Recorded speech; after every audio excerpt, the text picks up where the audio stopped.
Hi guys, I'm Karunya Rao and in Ideas for Profit, all eyes on Transport Corporation of India.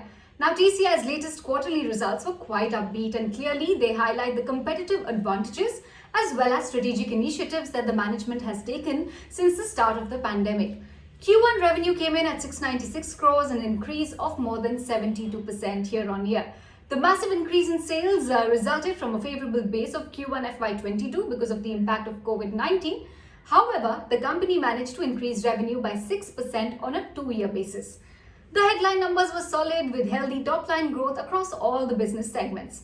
Now, if you look at supply chain solutions, the SCM business, that grew the fastest on back of a sharp rebound in auto sales vis-a-vis the base quarter and sustained demand across e-commerce platforms. Sharp recovery in demand post the second wave owing to pent-up demand and pickup in consumer sentiment aided the volume growth in the freight business.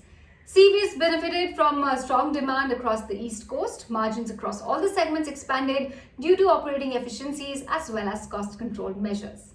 Demand has recovered post the second wave and inventory restocking has already started in July due to the upcoming festive season.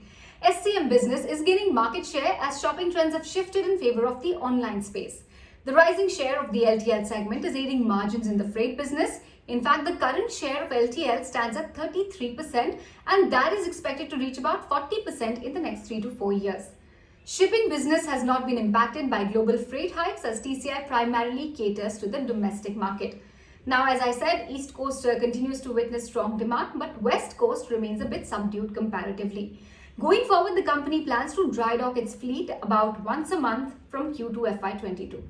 With the reopening of the economy, relaxation in travel restrictions and resumption of trade activity, high-frequency indicators tell us that an upswing in the economic activity has been witnessed in the recent weeks. Given the resilient demand, the company has chalked out an aggressive capex plan to capture the next cycle of growth. Capex for FY22 is pegged at 225 crores, of which about 80 crores is being planned for acquisition of shipping vessels to facilitate the expansion of high-margin seaways business. The investment will be funded through a combination of debt as well as internal accruals, and the funds will be used to expand capacity across its 3 business lines. TCI's Q1 earnings beat expectations driven by an improving global outlook despite pandemic-led disruptions. Now, positive momentum is set to continue even in the second half with volumes likely to be much better than last year. Now, despite near-term challenges, the company is strongly positioned for an eventual recovery in both domestic as well as global economies.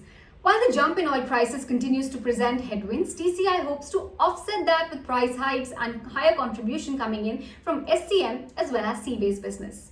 TCI is a well-run business with ample growth opportunities across segments. The business enjoys strong fundamentals and offers solid long-term investment opportunity at reasonable valuation of 13 times FY22 estimated earnings.